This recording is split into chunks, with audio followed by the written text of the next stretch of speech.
Hey people, welcome back to the channel. This is a story in which Madara is Naruto's grandfather. He implanted his and Hashirama's cells into Naruto and trained him, which made him extremely strong. Don't forget to like and subscribe if you enjoy the video, leave a comment if you want to suggest fanfic. Check the description for credits and support the creator of the story. So let us begin. Chapter 47. Naruto stood still in the middle of a training ground that was located just behind the royal palace. The space was protected by a barrier that would stop chakra from flowing out and keep whatever happens in the training ground stay here. When he was in a battleground, there was bound to be fireworks and his works were often destructive. He didn't hope to change it, not by any chance. He was like that and nothing was going to change that. Perhaps after the war he would tone down his lust for a blood battle to look after the country, but the thirst would a grueling fight would always be there. Hashirama, Shinji, and Gaara were standing on the opposite sides, all surrounding him.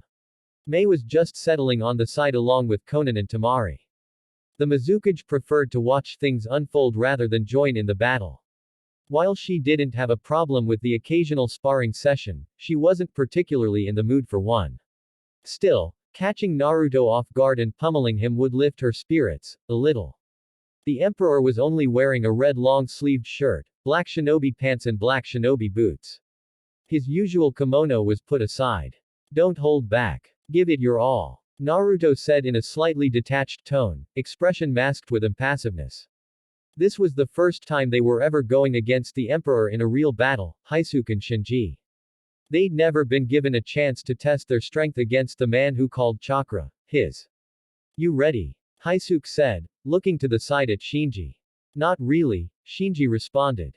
Since the revelation of the Empire's first princess, the Emperor has taken a more authoritative and strict manner.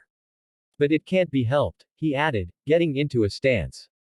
Come, Naruto merely said, not looking at either of his opponents. Hashirama and Shinji blurred out of sight, before appearing on each side of Naruto, both slightly above ground, and fists cocked, aiming at Naruto. Gaara had shot a sand bullet, while remaining in place. The bullet went directly at Naruto's chest. The Emperor's Sharingan looked into all directions before he reacted to the attacks. In an instant, his left hand caught Shinji's incoming punch, while his right hand lashed onto the incoming sand bullet, directing it towards Hashirama. The bullet crashed into the man's chest, sending him tumbling away, while Shinji twisted in midair, still being held, and lashed a right-footed high kick straight at the Emperor's face. Naruto still managed to catch the kick with his right hand. Wind bullet, Naruto breathed out a bone-crushing bullet from his mouth. The jutsu crashed into the man held in both his hands, sending him in Gaara's direction. The sand cage responded by lifting up a cushion of sand to catch the flying commander. Shinji nodded in silent thanks to the cage before taking out a black sword, which quickly became engulfed in red flames. The man darted towards the Emperor straight on. With those blood-red eyes watching him like a hawk, it didn't matter if he went straight or not. Upon reaching within yards of the Emperor, Shinji swung his blade in a quick slash that went just above Naruto's shoulders. Any mistake and he was going to have his head rolling down the ground. Naruto dodged the swing by bending back, as though he was falling. His eyes simply watched as the swing passed through inches away from his face. Right then, Hashirama appeared behind the Emperor, crouched down a bit, a Rasengan on the palm of his right hand, heading at Naruto's back. Naruto turned his head slightly, while his right hand palm open, moved towards the Rasengan with wind gathered around it. As soon as Naruto's hand collided with the Rasengan, wind encased it to block the jutsu from doing any damage. Shinji was already in position, above the black-haired Emperor. He swung his sword in a downward slash, cutting flames. The blade released a burst of flames like a wave, rushing straight at the front of the Emperor. By the second the flames collided with the Emperor, Hashirama had already made his distance. The jutsu forced crashed down the Emperor in a heap of flames that surrounded him. After a few moments, the flames dispersed, The emperor had his feet still in the same position, his left hand facing up, smoke coming out it, while his right hand was on the ground, supporting his body so that he doesn't hit the ground. Sand burst forth from the ground, wrapping itself around the emperor, Subaku Q. Gaara felt nothing. Naruto had escaped. The emperor landed just behind Gaara, right palm facing the back of the cage. It didn't take a second for both Shinji and Hisuke to cover the Kazekage's back by flashing in front of the emperor, both holding swords. Your reaction is good, but not good enough, he said, as he brought back his hand, wind style, great wind breakthrough. Powerful gusts of wind picked up around the emperor, lifting up blinding debris as they charged towards their targets.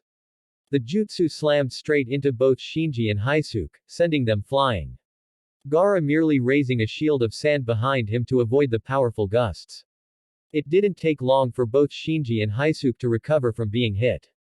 Gaara didn't even look back at Naruto as he held his single-hand seal. Sand bullet, the wall of sand behind him shot out several bullets of wind at an insane speed towards the emperor. Naruto held up his right hand, wind-style wind barrier, and invisible wall of wind formed just in front of him. The sand bullets slammed into the barrier, but couldn't break through it. As a result, the sand crumbled down the ground, making Naruto release his jutsu. Naruto took a single step forward before halting his movement. He then quickly jumped back as the sand that had been manipulated by Gaara turned into a cold explosion. The explosion produced a shock wave that slammed right into Naruto's chest, sending him further backwards. Shinji and Hisuke were already in position behind the emperor. The former swung his flame-engulfed blade, cutting flames. He shouted, released a slashing wave of intense flames straight at the incoming emperor. Hisuke added to the attack by going on a quick swirl. While holding his blade, Lightning Fang, he released his own wave of pure electricity, that charged behind Shinji's jutsu.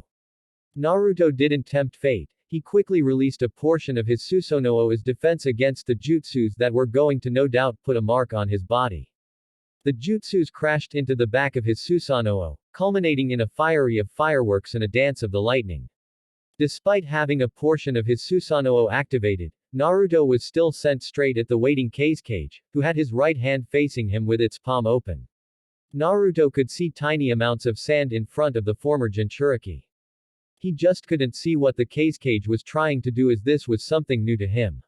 Futon. Sasanden. The particles of sand Gaara had manipulated were blasted towards the emperor, piercing through the crumbling Susanoo, and his flesh. This halted his path, causing him to crash down the ground.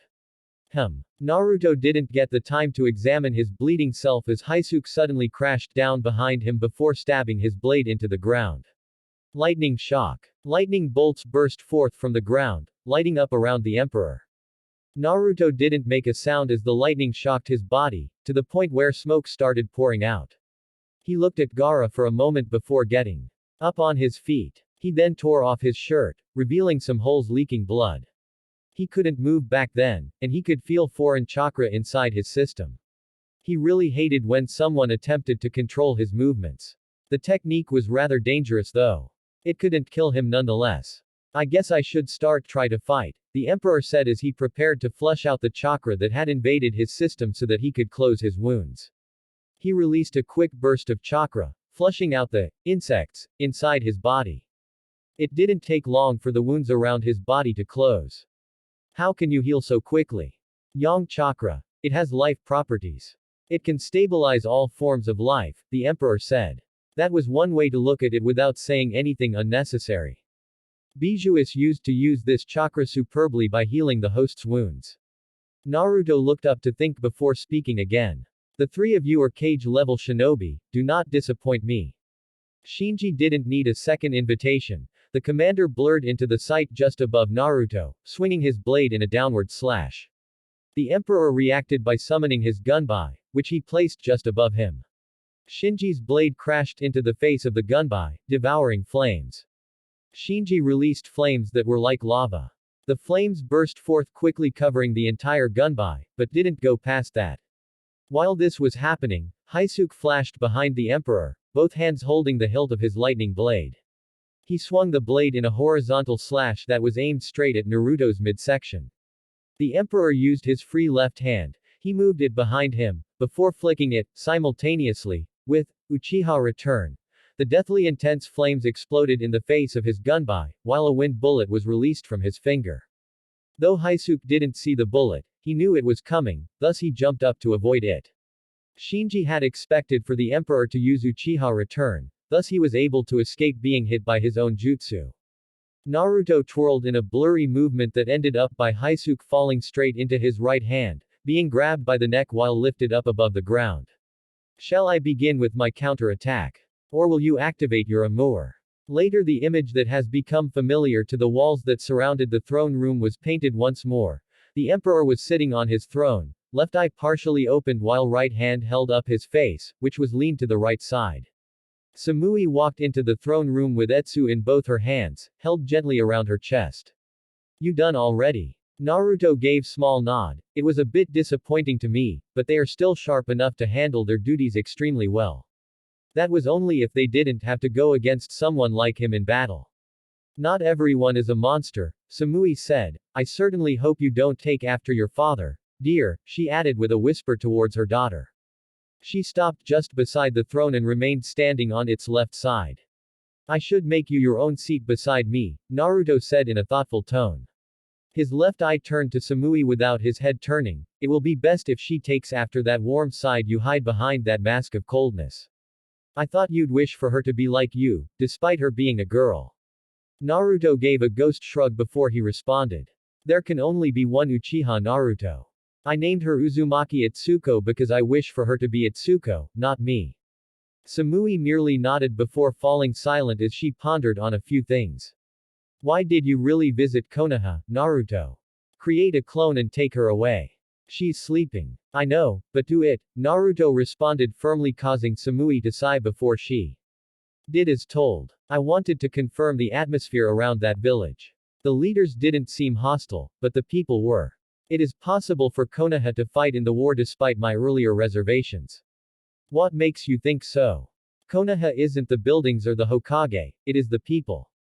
I cannot be king without the people to make the kingdom. If someone was to say, manipulate the villagers into holding out their weapons to fight me, Kakashi will be forced to act. So are we expecting a full war with Konoha? Naruto shook his head slightly. Not at all, he said. We can expect to fight their strongest shinobi. A may be arrogant, but he knows too well how much difference the Uchihas and the green beasts can make in the battleground. Konoha's inclusion makes things fun, huh? Samui said. As far as she was concerned, the village boasted the strongest shinobi, who could actually make a difference. Naruto nodded. Yes, he said before adding. Besides, if Konoha doesn't get involved, things won't work for Sasuke, and his plan.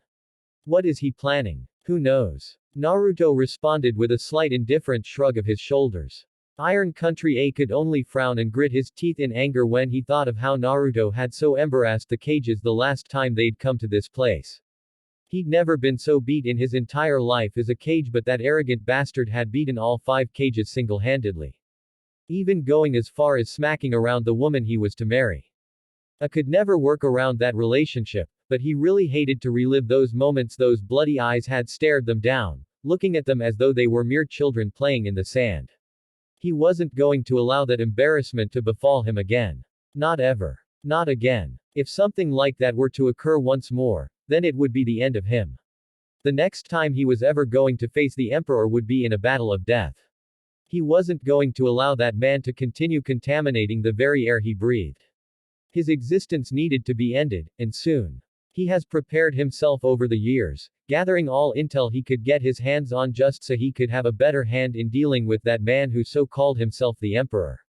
The Emperor his ass. That man wasn't a king before his eyes. Naruto's existence threatened the balance of power, it threatened the peace of his village, that is why he couldn't allow the blonde to live any longer than he had. It was the same as Uzu. Its existence threatened other villages, its growing potential could rival others. They couldn't have that, hence the village was destroyed. Naruto's country has grown far more powerful than he had first thought, and it wasn't pleasant. The man alone was a problem, to have an entire country behind him was a disaster. One he sought to correct. The country shouldn't have been allowed to pick up in the first place. Once again, aside. He seemed to become possessed by the sighing demon each time he thought of this situation. He looked ahead of him, walking in the passages of the place they were going to hold their cage meeting. The meeting would be held in upper room. The Hokage and his group were just ahead of him. The thing that birthed a frown upon his face were the two walking side by side of the former Sharingan wielder, Uchiha Obito and Sasuke. The thought of those two truly made his blood boil. Not because of anger, but because of some admitted envy. He wished he had someone like Obito or Sasuke. Without his Biju, B wasn't deadly as he was, but their teamwork had improved over the past 2 years since they had started training together once more. Hokage, the Yondaime Raikage called, causing Kakashi to halt his movements and turn to face the bulky cage. Raikage-sama, Kakashi responded, an invisible frown marred across his face for a second, but was wisely hidden behind his mask. Can I have a word with you, in private? Kakashi looked at the man for a moment before his hidden lips parted as his response came out. Aren't we going to discuss what needs to be discussed during the meeting? You're the one who called upon this meeting after all. I can't trust the other three, said bluntly. I need to speak to you before the meeting starts, he added with a bit of some force behind his words. Why would he trust them? The Mizukage was the emperor's whore and the Cage was an ever-present guest at the Raya's capital. When things had started, Gaara had even been given a position in the Empire's council, a portion of control over the country. That simply meant that the former Jinchuriki could allow for Naruto to control the Wind Country, so long as he gives him a post in the kingdom and continued to mind the business of his own country rather than try to influence how he does things. This time it was Kakashi's turn to sigh. Is it really important? He didn't want to be dragged into more troubling conversations, he already had enough to deal with when it came to Konoha. Naruto was still going to appear during the meeting, that was something to worry about. He was going to keep it to himself nonetheless. If it wasn't serious, I wouldn't bother requesting your time, more or less snapped at the sixth Hokage. Fine, Kakashi said. He motioned for Sasuke and Obito to move along towards the meeting room. Instructed Darui and C to follow the two S-ranked Uchihas. So, Kakashi said, hands folded across his chest with his back pressed against the wall. Followed Kakashi's example before he started speaking. It has become obvious that you would rather not fight the emperor, he said. So, what do you think that man is planning, Hokage? Who knows? Kakashi said with a shrug. Probably nothing, just trying to fend off troubles away from his country. His tone was a bit careless as he spoke, and that just annoyed the Raikage, but he didn't let it show. What would you do if I told you that the man has planned to rule over the elemental nations? You mean become a tyrant? Exactly that, stated. He's already married the Mizukage and keeps the Cage close. I bet he has some influences on the new Tsuchikage as well, given her actions since she took over. Kakashi shook his head, that doesn't sound like him at all. No, the emperor, he isn't someone who seek that kind of path. Scoffed, I also have someone who knows bits of him and she says that the man is more than willing to discard what he believes if it means achieving what he wishes. But you should know that, yes. Especially, with that other Uchiha being close to him. Kakashi didn't allow for his frown to show. He knew Naruto. There isn't a chance of that happening. Besides, Gaara isn't the kind of person who would allow for such, neither would the Mizukage. That may be true, I was willing to admit this fact.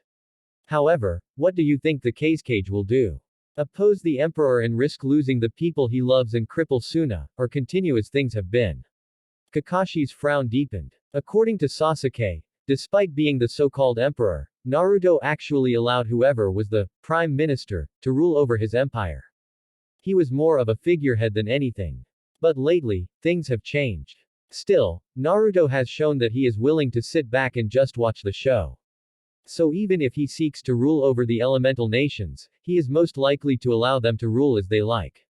Between that and losing his precious people, the latter seemed to be the likely cause of action. I need you in the war. I need your firepower to deal with the emperor. Naturally, you won't be allowed to play the neutral card. Whether you like it or not, you're going to be dragged into the war, the Yondaime Raikage stated before leaving the presence of the Hokage. The Raikage had just threatened him. He had just told him his village would be attacked or treated as an enemy if he decides to play neutral. Kakashi narrowed his eyes at the disappearing figure of the large man. He really hated dealing with this crap. Tsunade would have just snapped at the man for his blatant threat. Upper room the cages and their guards were around a small round table with Mifune along his own guards standing behind him. It wasn't the first cage meeting for Gaara, or maybe it was a first for both Kakashi and Kuretsuchi. The former has been Hokage for some time while the latter has only been Tsuchikage until recently. The atmosphere around the room wasn't tense as Kuretsuchi would have expected. It was a bit subdued. Still, she knew that some bloody thoughts were on a rampage in the minds of some of the shinobi in the room.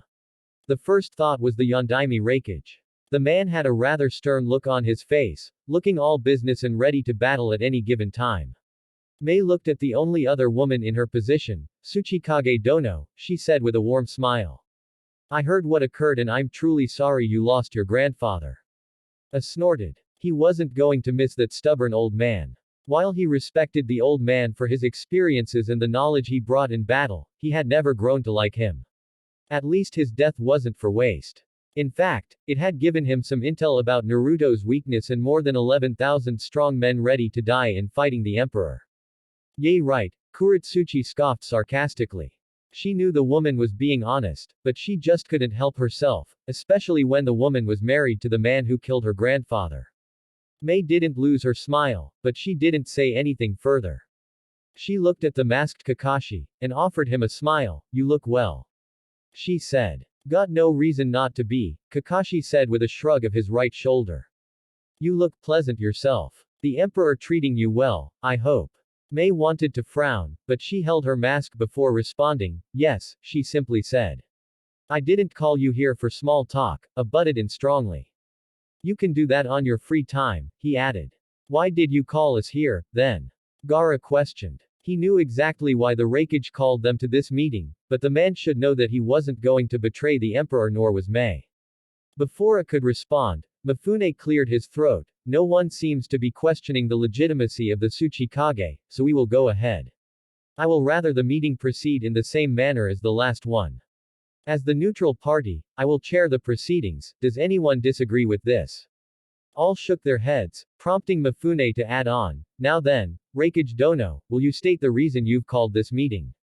Uchiha Naruto. He is a dangerous existence that has disrupted the balance of power between the elemental nations. We are facing war because of him. One of his major crimes was stealing our bijoues. Nobody knows where they are. He probably sealed them into himself. Regardless, the emperor is a poison that we must all deal with. Sasuke suppressed the urge to roll his eyes after the bulky man had finished speaking. Fool. He was just giving Naruto an excuse to go to war and have the world filled up with battles while he performed his favorite dance. If they'd just let Naruto live on his own, he wouldn't have put the thought of war inside his head. The emperor would have definitely kept things peaceful. Do you have any other reason? It is not a secret that you dislike the emperor, but he has made no threats against your village. Mei pointed the fact out, but wasn't listening to her. He recently attacked Iwagakure, killed one of our own and just sprinted an attack in the Fang country. He had a good reason to attack both villages, especially after what Onoki did, Mei said. The man was just choosing to ignore the fact that Naruto had been provoked into action by the villages he had invaded. I'm not surprised that you'd defend him, said in disdain. You're his whore after all. Ao wanted to curse the cage and Kakashi wanted to tell the man that it was no manner to speak to a lady. He could admit that Naruto's actions against Iwagakure were justified. Onoki had seen the slaughter of about 500 innocent people, and that wasn't something you could forgive easily, not even that man would do have simply let it pass if it had occurred to his people. But before he could say anything, the emperor appeared through the window, and sat there, Jiraiya style. It was only the guards of Mifune, and Kuretsuchi who readied themselves for battle when the man appeared. It isn't very nice to call another man's wife a whore, those were the words he first said, spoken in a deathly silent tone. Especially when she is telling the truth. If you wouldn't have reacted with violence after I had slaughtered 500 of your innocent civilians, you're justified. If not, apologize, now. Obviously the man would have reacted violently. The Raikage was probably the most violent cage. I looked at the emperor in disdain. I won't lower myself to that level, he said firmly with a low growl. He says staring into the Sharingan, how arrogant have you become? Naruto wondered out loud. His gaze zoned in the Raikage, sizing him up. The moment his Rinnegan came to life, everyone involuntarily became guarded at the power and show. The table in the center of the room shattered into small pieces as something crashed into it. Darui and C were forced into their knees by a force of gravity while something invisible grabbed A by the neck, lifting him up the air. Say you're sorry. I don't care if you mean it or not, just say it. Sasuke narrowed his eyes. Even his eternal Mangekyo Sharingan couldn't see what was lifting up the cage, but he had a good guess, it was probably a shadow Naruto. Madara used them during the time they battled against the Emperor, but the man didn't use them. He did state that he could use them nonetheless. A was choking, struggling to break free from the invincible iron grip that held him. He refused to apologize, but was saved by Mifune. Emperor, I will prefer it if the violence doesn't escalate further than this. The samurai commander said calmly. I did wreck up your place once, the Emperor said in thought. His Rinnegan disappeared, making it easy to breathe in the room, literally. A and his company were freed as well. I guess your apology can come at a later date, he said in a more reserved tone, yet still firm. What do you want? Naruto looked outside, casting his eyes away from the room. You can no longer say that the 5 great countries dominate the shinobi with the rice in the race. My country is superior. You cannot exclude it from such a meeting as a major player. Besides, who amongst you can firmly say he is stronger than the Emperor? His gaze went back to the room for a second before looking outside once more. Here is my plan. You all going to submit to me and I will stand as the supreme ruler of the elemental nations. As we speak, the feudal lords are being sent to the next world. What? A. Snarled looking straight at the Emperor in a death stare. He didn't care about the daimyos, but Naruto making a move against them was not acceptable. Isn't it considered wrong killing people who have nothing to do with your war? Kakashi asked. No. Not when it is for the greater good. I wouldn't have them killed if they just surrendered their lands. The Emperor said. Well then, continue as you were. He disappeared after saying those words. Kuretsuchi stared quietly at the empty space ahead of her. She just couldn't believe what the man had said. Like hell she was going to kneel before him and kiss his behind. Iwagakure wouldn't forgive her if she allowed that man to rule over the village her grandfather had fought for years trying to protect. She had already stretched things by abandoning all plans for retaliation in pretense of trying to rebuild and reshape from the losses the village was incurred. On other wounded side of things, Iwagakure couldn't really afford to fight at this stage. She had just lost her grandfather and that was already demoralizing enough, especially with how it was done by the Emperor. The 500 plus men they lost during that day were a number that could just appear via a wave of a magic wand. More than 10,000 shinobi had left the village already and she had simply wished them well. Guess, she would have to keep in contact with them if things were like this. The Emperor could have been planning this all along, and it had been foolish of her to think that he was perhaps a good person. This really gave her some unpleasant thoughts, and it would change a lot of things if she told those fools who were probably plotting sneaky attacks on the Emperor in her absence. At this moment, it wouldn't be so bad if the Emperor just dies. You don't need to be convinced that we have to stop that man from achieving what he hopes, A said, a bit more calmly, despite the situation. We must take decisive action, and I'm sure none of you want to be under that man's thumb. Even the likes of you. His eyes were staring at both the Mizukage and the Kazekage simultaneously. While Mei frowned, Gaara remained impassive. There was just no way that Naruto was actually planning to do something like this for real. The Kazekage has learned a few things about the Emperor, and one of them was that he wasn't power hungry. Naruto had no real thirst to rule over the world with an iron fist. He didn't even enjoy being king of the greatest empire in the elemental nations. I won't take part in anything, Gaara simply said. What? A shouted, are you going to support that man in his crusade? Gaara shook his head slowly. No, he said. I will however protect my village from any threats. I don't support the idea of tyranny by any chance, but I won't gather my forces for battle against the Emperor. My stance is the same with the Kazekage, Mei said. Are both of you blind? Is that man manipulating you by his Sharingan to be his puppets? A furiously yelled once more. Reikage Dono, Mifune said, settle down. Shouting isn't going to solve anything. They aren't being manipulated by the Emperor, Sasuke said with a shake of his head. Naruto's Sharingan was capable of casting a genjutsu as powerful as Koto Amatsukami, but he doesn't use that ability. They are just making choices that are good for their villages. Nobody asked your opinion, Uchiha. Snapped. This is a cage meeting, so learn your place, boy. Sasuke merely shrugged his shoulders. I was offering it nonetheless. You were accusing them of being manipulated. That is an insult to them as cages, and I truly hate it when the Sharingan is being accused of ill things. As an Uchiha, I cannot allow the Uchiha name to be dragged through the mud because of unfounded accusations that have no basis. I growled, stared at Kakashi. Control your dog, Hokage, he barked. Much to his annoyance, the sixth Hokage merely shrugged off his shoulders. He is entitled to defend the honor of his clan's dujutsu. I'm sure you would defend your own shinobi without a moment's thought if someone accused your shinobi of doing some things.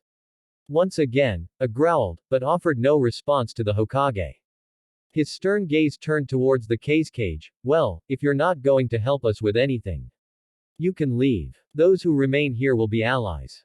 But know this, if you leave this place, you will be treated as enemies.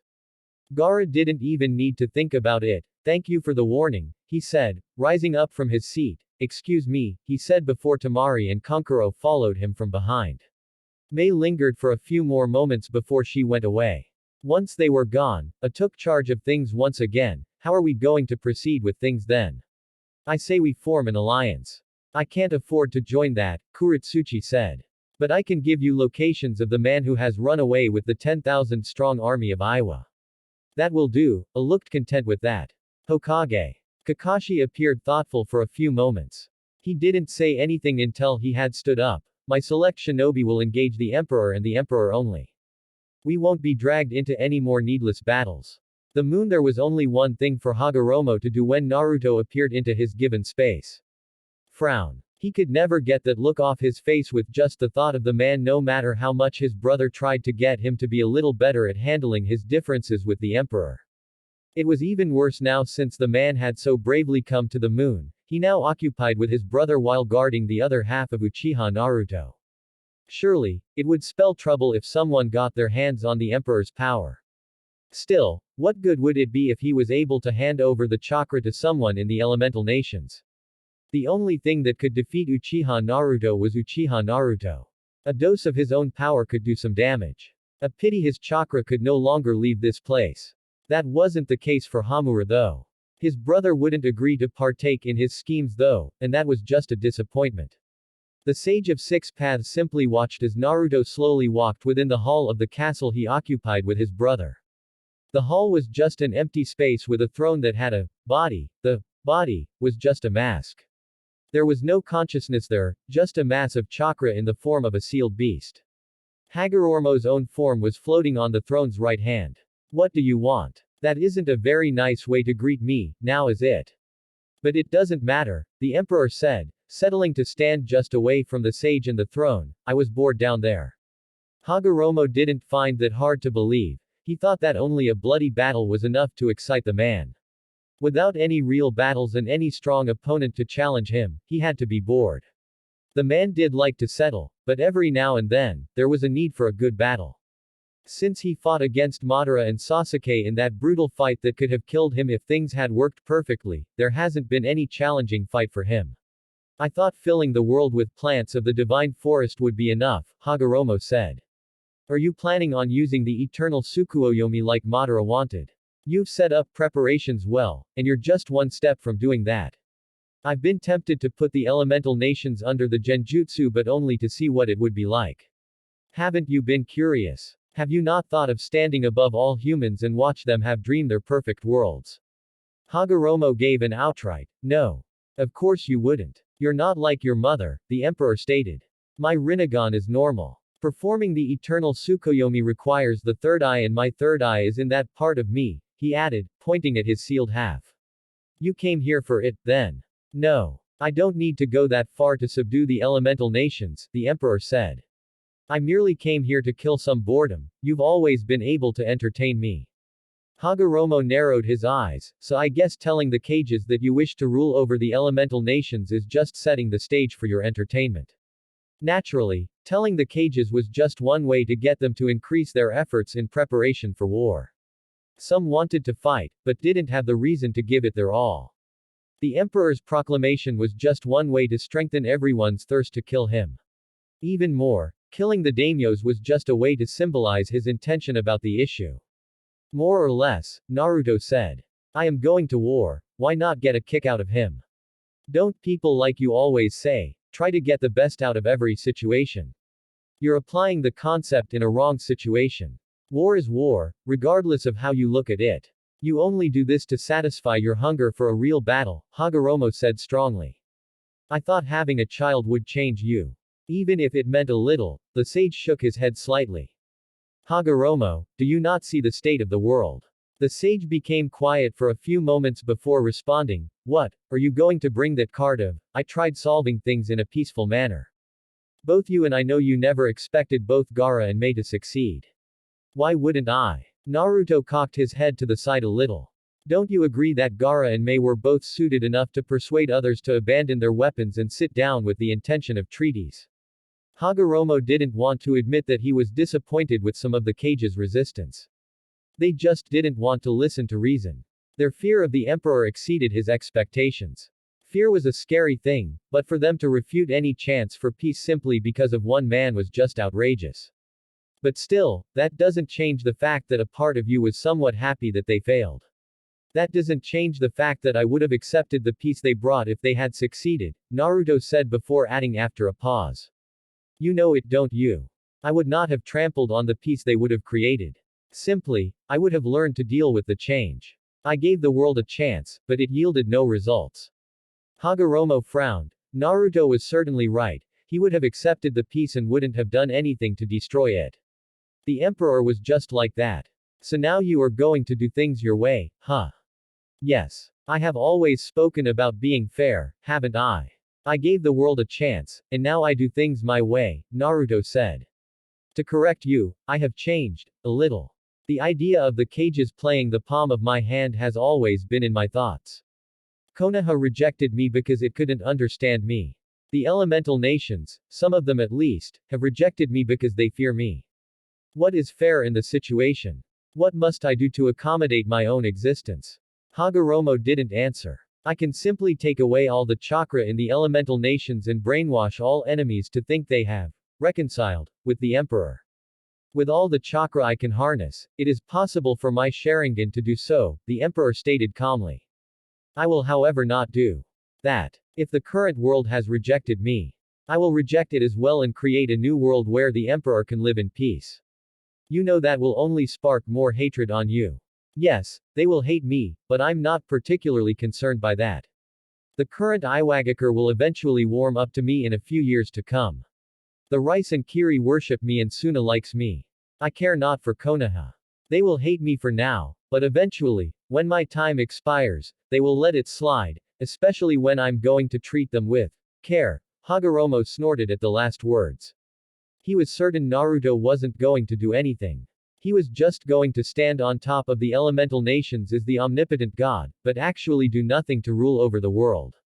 At least he knew without doubt that given his experience or having his mother's memories, Naruto wasn't going to follow along the same path.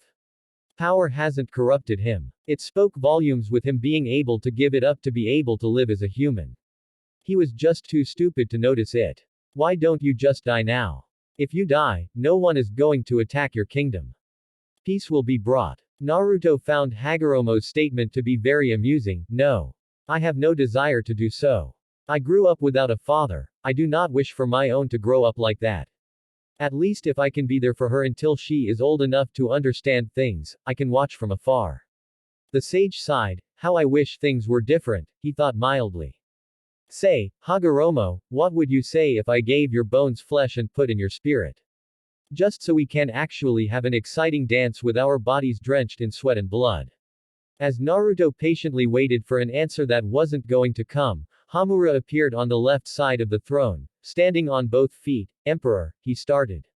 I see you really take fun in amusing yourself with my brother, he said. Were you just waiting for the right moment to appear? Hashirama asked his brother. He could have come to his rescue some time ago. It wasn't like he didn't know that the emperor had made his presence on this castle. I was content with just watching you, Hamura said. The emperor is here because he doesn't have someone to talk with. Hagoromo raised a curious brow at the statement. Zetsu is no more, so he no longer has anyone he can talk with about all his secrets. None of the humans he trusts know about this castle. Naturally, he needs someone to talk to about the fact that he lied about having created the divine trees to suck out chakra from bad people. Hamura paused for a moment as a thought ran through his mind. The divine tree will suck the chakra out of everyone bad, but that isn't its main purpose.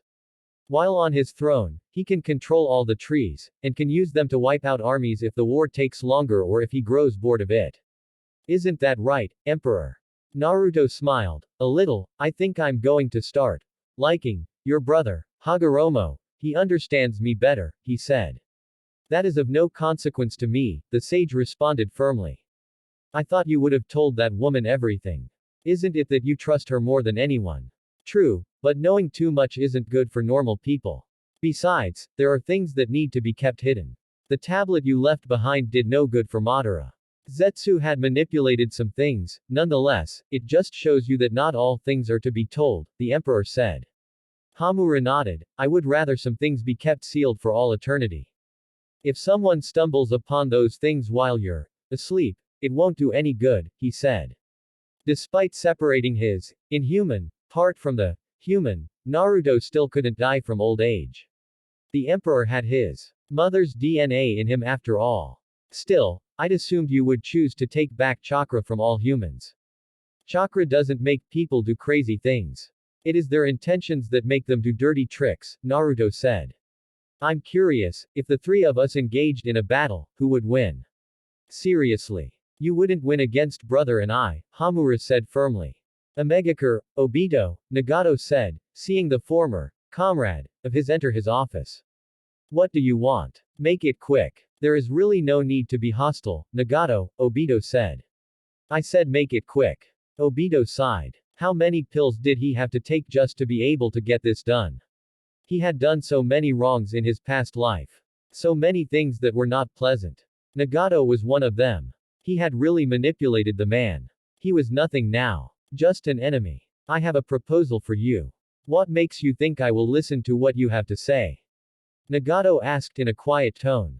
The emperor will be displeased to know that you're trying something in his field of play. He doesn't know that I am here. Nobody does. I would like for it to be that way, Obito said. Years ago, I was in the wrong path, trying by all means to achieve another man's dream. I thought I was doing things myself. Though, spare me the details. I already know your story, Nagato cut in a bit impatiently. You want to achieve peace, don't you? Obito asked. I can offer you my help. Perhaps it will make up for what I did. Royal Palace Shinji couldn't think of anything more that would turn the world chaotic that when Naruto's intentions are made public to the mass that surrounded the elemental nations. He feared that they would have a lot more enemies that they did. Naturally, he didn't believe for a second that they would be defeated in the war. No, victory was all but assured with the emperor still at large in this world. There was no one who could defeat the emperor. No one. No one at all. He believed so, and so did his allies. Still, the emperor wasn't going to fight in every battle, and that was going to be the case because of the number of enemies they had to encounter during the war. The emperor will surely be forced to pull out all stops during the war. There was so much to consider and a number of enemies that would be at their doorsteps, ready to fight them in a bloody battle that will end in death on both sides. The empire was going to face casualties as well. They were going to lose some of their men during the war. Unlike the emperor, they were not invincible to defeat, and he couldn't watch them if he was backed against the wall.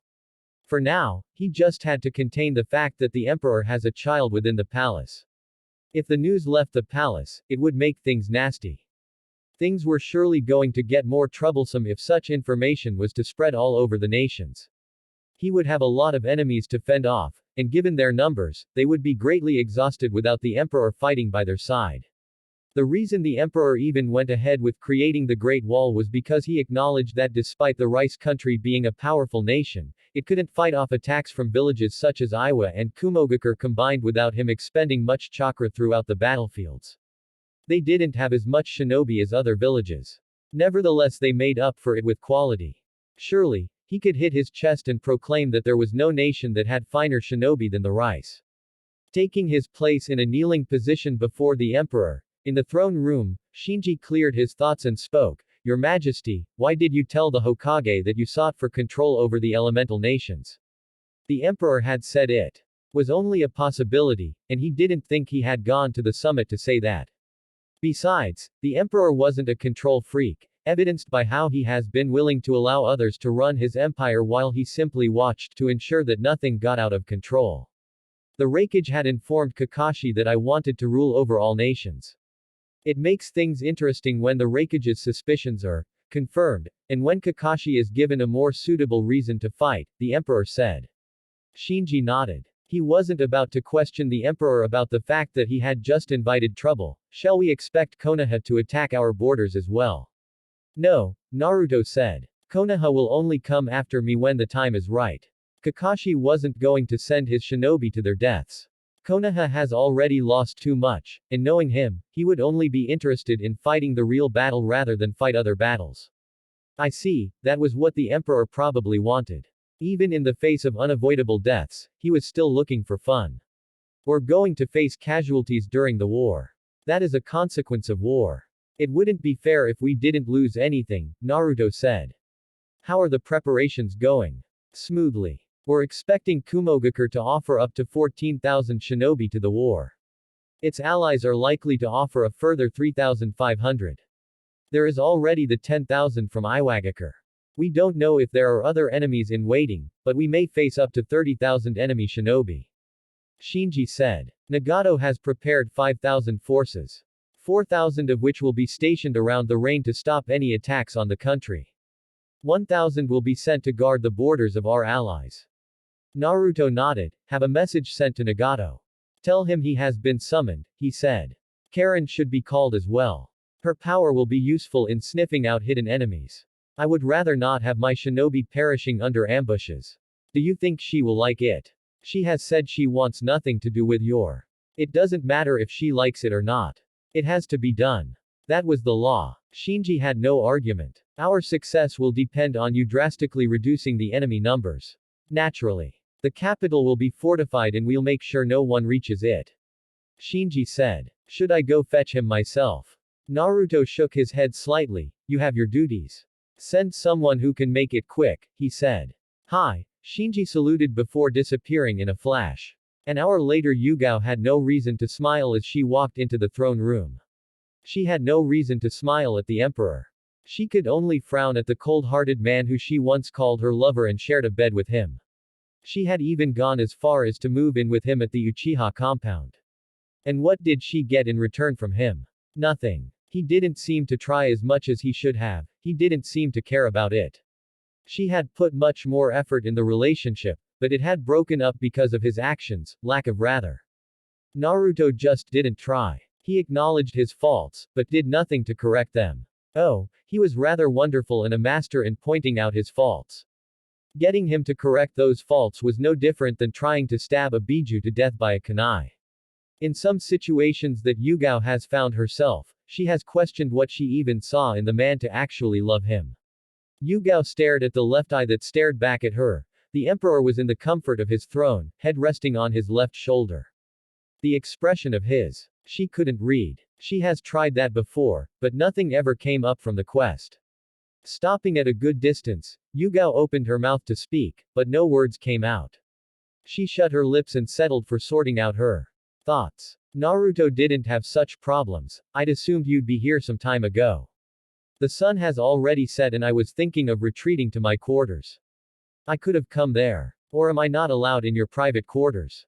Yugao asked, still staring deep into the emperor's eye. The day you're barred from coming to my quarters, is the day I fall under someone's control, the emperor simply said. That doesn't make me feel any better, Yugao said. Despite the fact that he'd just told her there was no chance that she wouldn't be welcome in his life, it still didn't settle her thoughts. It wasn't said to make you feel better, Naruto said, earning a frown from Yugao. You're strong. Surely you don't need mere words from the emperor to make you feel good about yourself. While we were still at Konoha, you were always confident and went after what you wanted without my opinion. You can even say I merely followed the lead.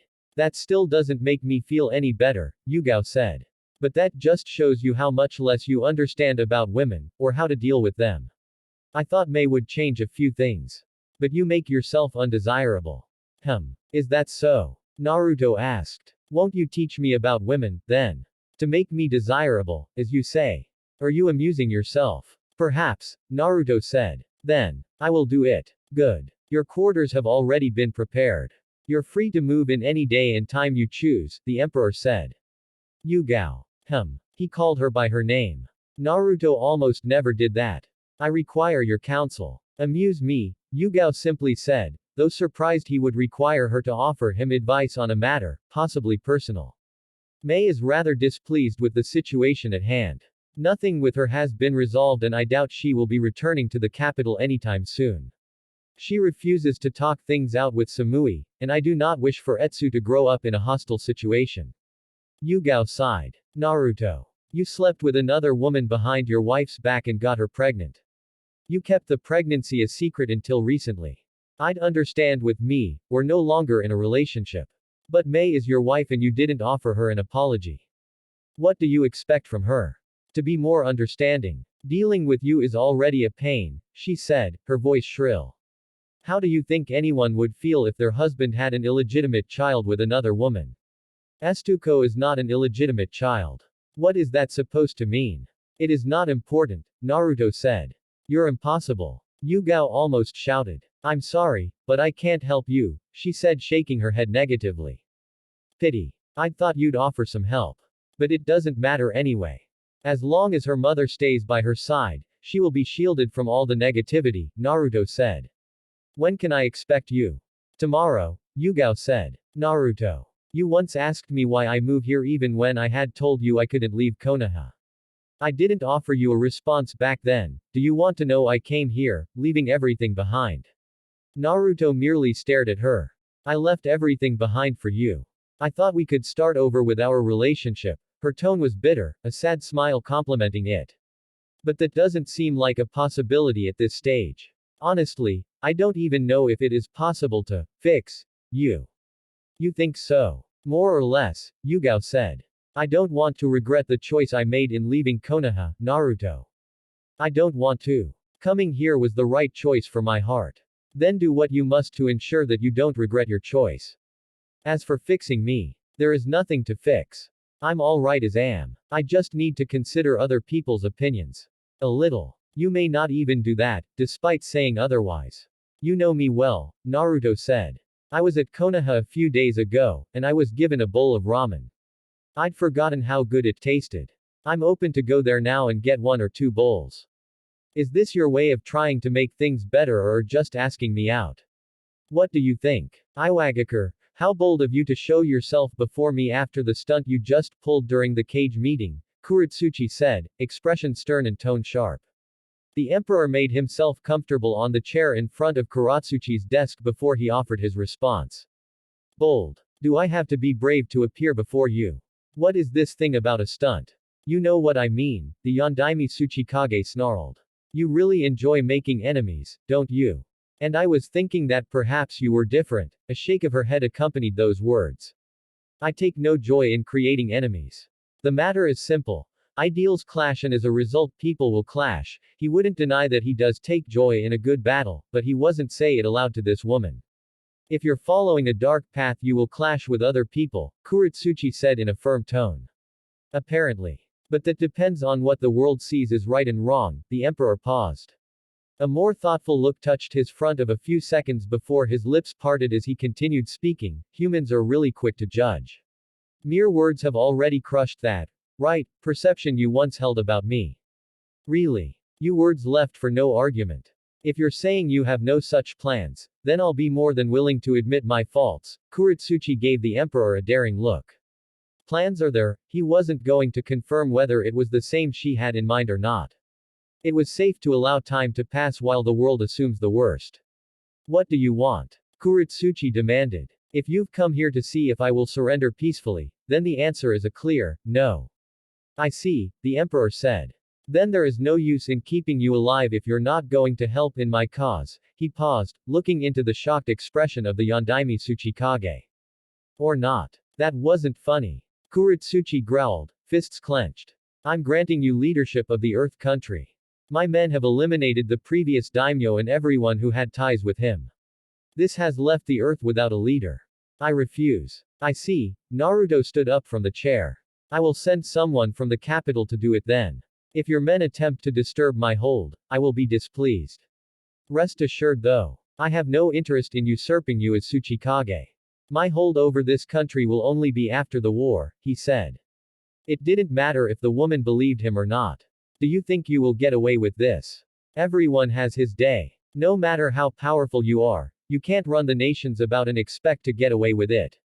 Of course not. Kuretsuchi looked surprised at his response. She'd expected an arrogance-filled answer from the emperor.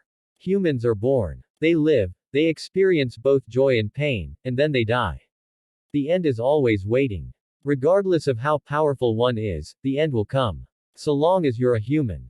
My end will also come. For me, because there is no one in this world who can kill me, my end won't be with a wrestle against death, but something else. Chapter 48. Imagine Nagato's suspicions being roused when one of the emperor's subordinates walked into his office and made it clear to him as daylight that the emperor wanted to see him. It didn't seem like a request, but a demand for his presence before the emperor.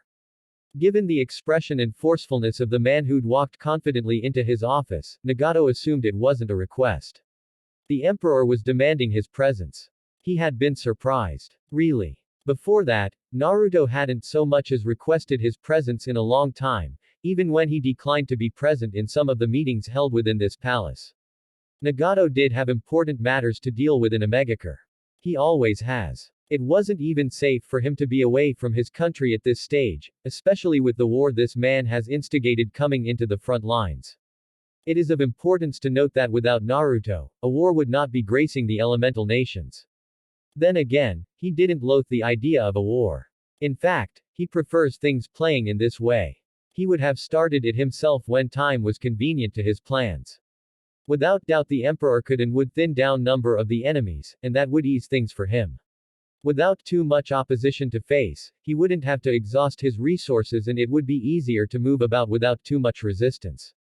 As he saw things, it was better to allow the emperor to play his games while he readied Omegakure for the greater things to come in the new world that will be born after the war. Nagato didn't have any problem with the emperor, he still doesn't. He just knew that the man has no interest in his dream, peace. With his power, if he really wanted to make the dream a reality, he could have brought it closer days ago. But he did nothing. He just settled down in his royal palace, watching the world continue to rot. That was the kind of attitude that bothered the god of peace. Even so, Nagato didn't hold any contempt for the emperor. He does in fact respect the man for his power and achievements. An admirable trait about the man was that he didn't arrogantly boast about his achievements, nor does he go around flaunting his power for everyone to see. Regardless, it doesn't change the situation that surrounds this country, a situation that has gripped this world of shinobi, nor does it change that he believed it isn't right for a person like Naruto to sit without care.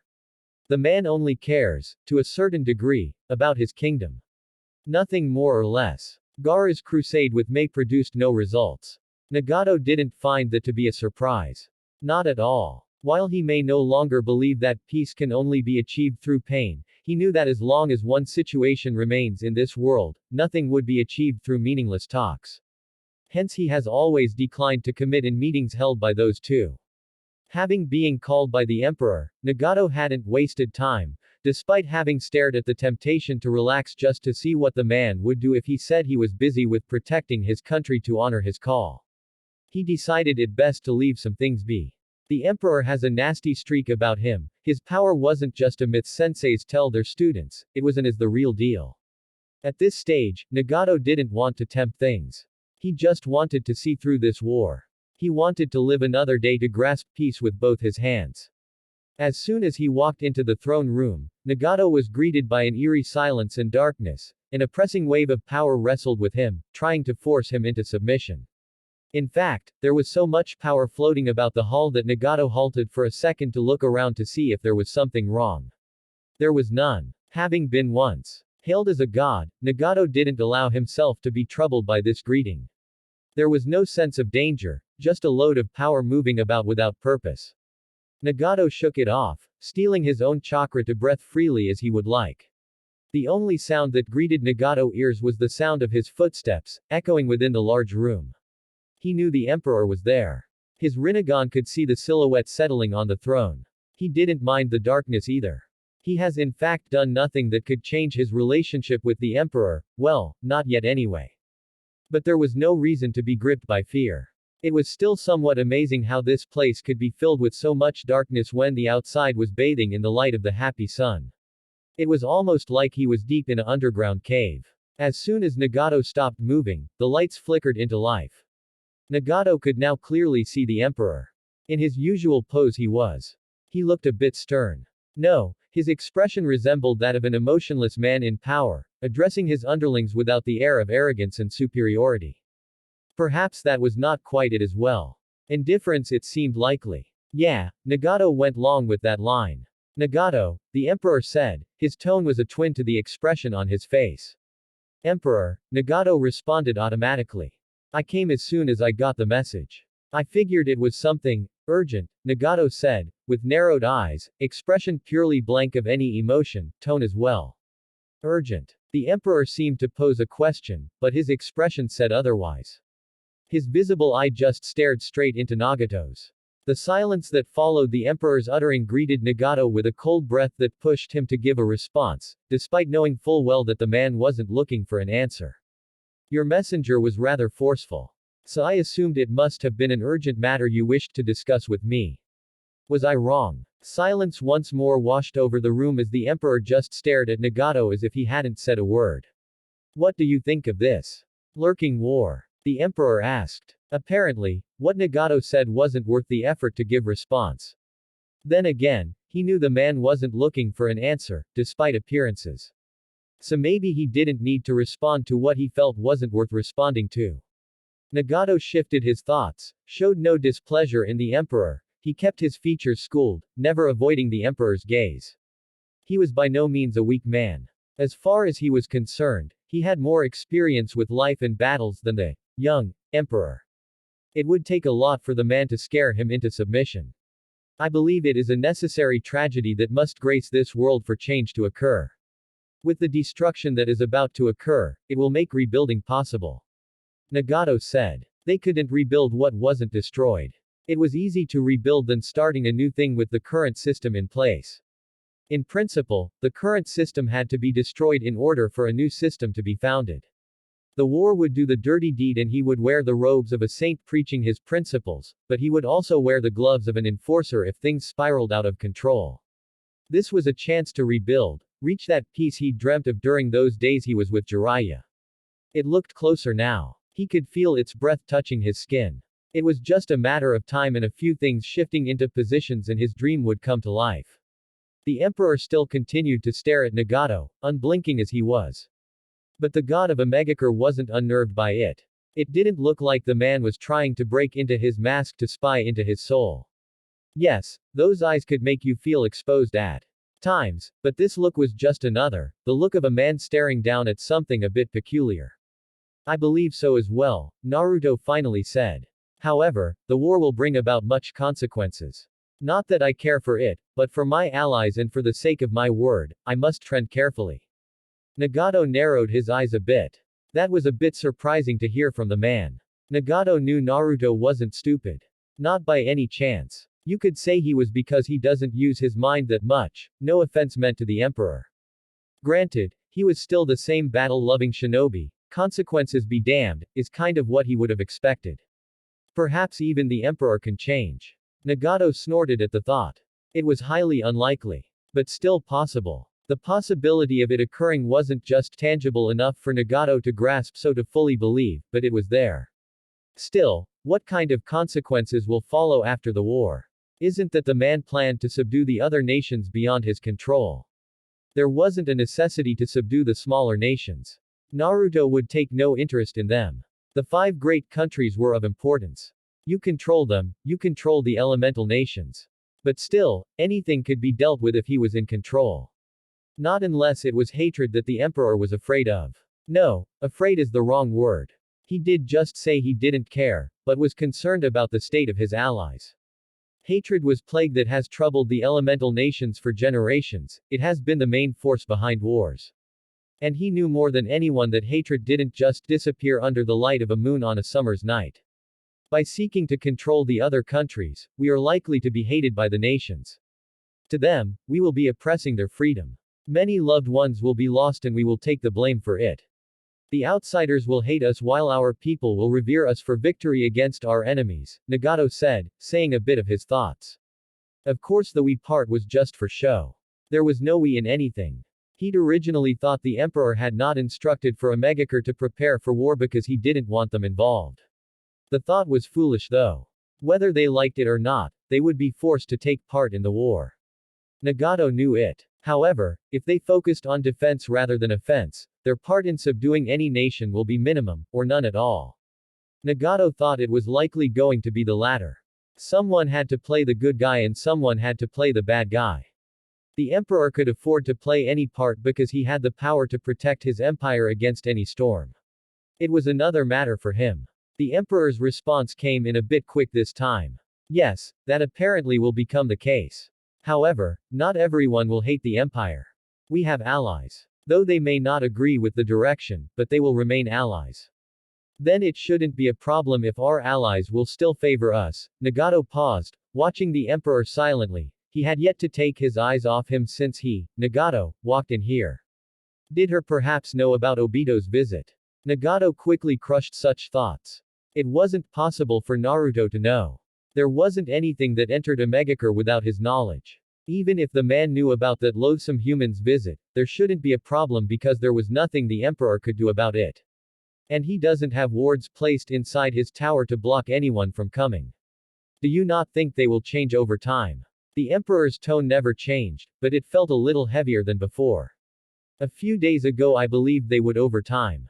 But I do remember my time in Konoha and I know that when a human's heart is clouded with hatred, they are blind to the truth.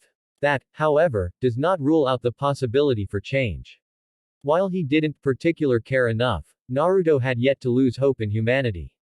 If he had, he would have forced things long ago. I still believe that if someone can forcefully open their eyes, the situation will change over time. Who will it be, to open their eyes, you? Nagato asked. No, the emperor merely said. I've not become so sympathetic to the cause for peace to do so. My duty is still bound to this country. Aside from what happens inside the walls of allies, I hardly care. You, however, have said you wish for peace.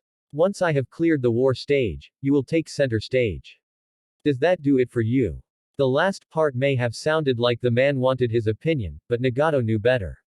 It was fine nevertheless. He wasn't going to shake his head negatively. He'd planned to agree with the emperor. It did after all, went along the lines of what he was looking for. Nodding, Nagato spoke, that will do.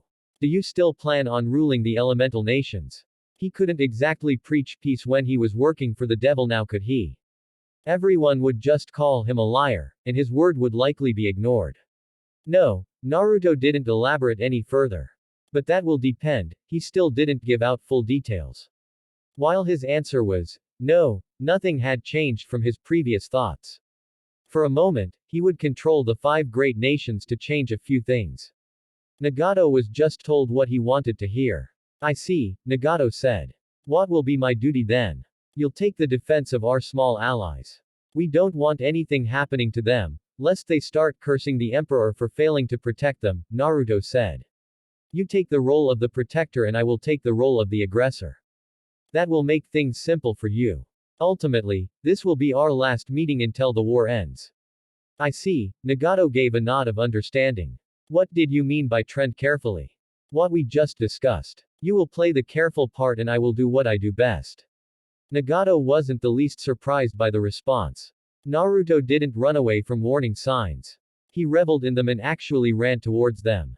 He enjoyed doing the risky, and would gladly face any consequences as a result of his actions. Obviously, the emperor was going to joyfully dance to his favorite tune while destruction followed his path. As per his words, he would follow behind cleaning the mess. Why? Because he wanted the road to be accessible and accommodating to life. Still, Nagato didn't frown. He accepted the challenge. It would be worth it as it would drive him closer to his dream. Still, the emperor's lack of care did bother him though. A man with a heart like Naruto's shouldn't be a leader. At least that is what he believes anyway. What of Conan? What of her? The emperor asked. Do you wish for her to be by your side? Nagato nodded. She has always been a supporter of my dream. I will need her by my side as I prepare. She will also be needed to run a megacure while I carry out my defensive duties. The emperor didn't even think about it.